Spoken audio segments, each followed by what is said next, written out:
Hello and welcome back to Loaves and Dishes. In today's video, I'm going to be showing you how to make a super easy guacamole.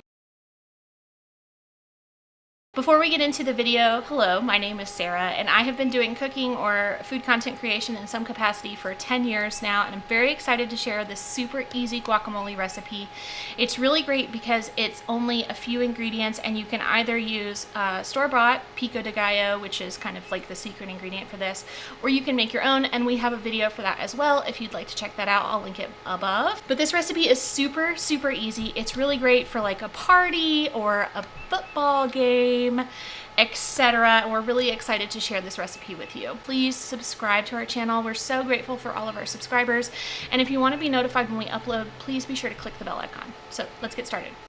So this is the Pico de Gallo video that I made the other day. I just sped it up. I wanted to keep it all in here just in case you hadn't seen the Pico video. But if you do want to see it and you want to see it at a normal speed, I will link it in the upper corner. So basically I'm just taking some Roma tomatoes and I'm cutting them in half, removing the stems, and then I'm going to core them. And the reason that we're going to core them is that the seeds, the middle part of a tomato, which if you've eaten a tomato, you know, there's a lot of seeds. It's very liquidy. It's kind of like a gel almost. And you don't really want that in your pico. It'll make it real wet. And that's not what you want. So then I'm taking those and I'm just dicing those up. It doesn't have to be pretty. You just want things to be like a little bit smaller than bite size. I'd say like you want them to be like a 1/4 inch, like not too big, small enough so that you can like scoop up a good amount on the chip.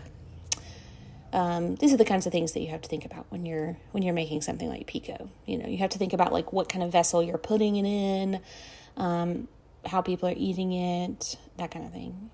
So this is really fast. I wish that I could do prep work this fast.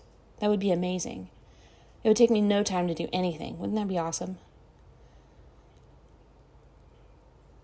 I could probably try. I'd cut my finger off. Let's be honest. Anyways, okay, so I'm almost done. And when I get done with this, I'm going to move on to the next step, which I believe is the onion. I chose to use red onion for this. You could use white onion if you prefer. I just think red onions are pretty and I like the flavor better. It's personal preference on the onions. It's kind of personal preference on the tomatoes too. I'm using a Roma tomato. I would not recommend using something like an heirloom tomato, but if you wanted to use a cherry tomato, I think that would be fine.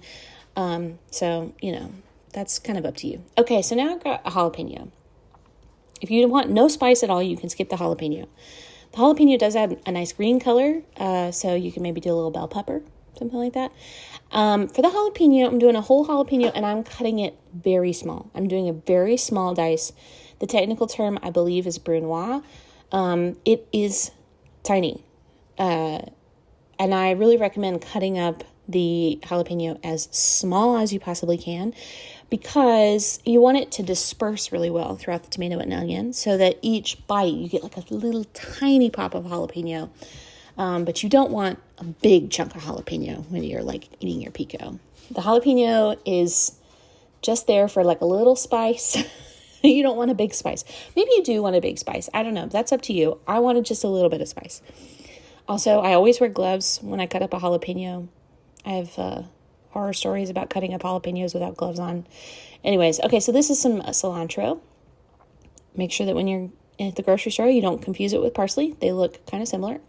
And then I've got some limes. I'm going to zest a lime and I'm going to squeeze in a lime juice. If you want more lime, add more lime. I do recommend going with a fresh lime on this one instead of using like bottled lime juice. But if all you have is bottled lime juice, that will work fine. I did a little bit of salt and pepper, and now I'm squeezing my lime in there. And then I added a little bit of my garlic. I felt like this was a good application for the garlic because it's more mild than fresh garlic. So maybe if you don't want a super strong garlic flavor, you could just use garlic. Okay, so now we're at normal speed and I've got avocados. I'm using about 3 avocados and I just cut them in the middle. You can't get your knife all the way through because it has that big pit in there. cut it in half, did a little twist. It comes right apart, and then I'm just taking a spoon and scooping it out. And to get the pit out, I like to just squeeze a little bit and then scoop the pit out with a spoon.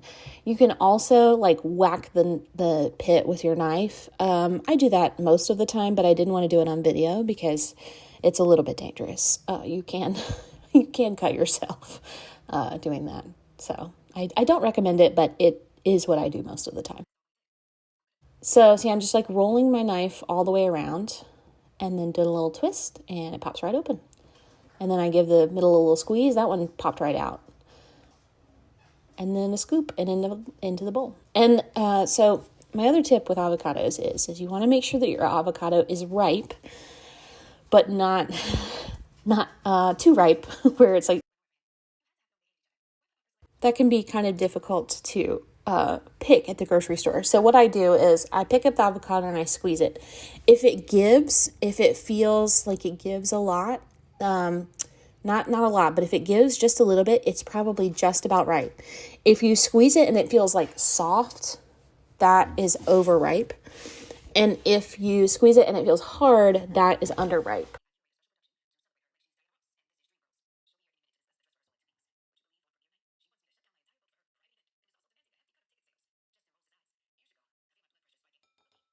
Okay, so I got all my my avocados in a bowl. It's not guacamole until we're done. And I'm just mashing it with a spoon.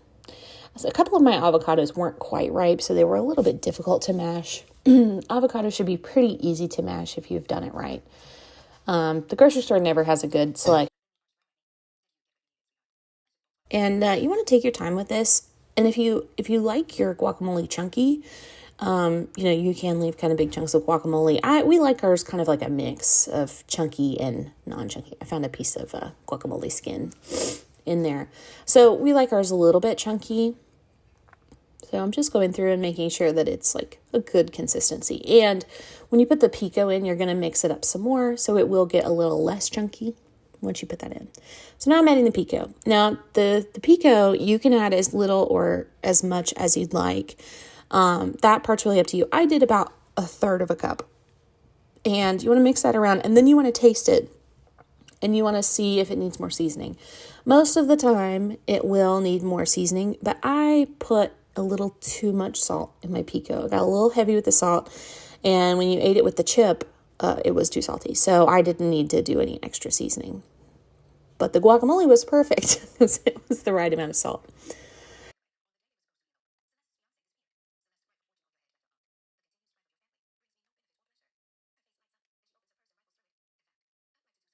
So there it is, all done. Super delicious and easy guacamole. If you want to see more, be sure to check out Loaves and Dishes, and thanks for watching.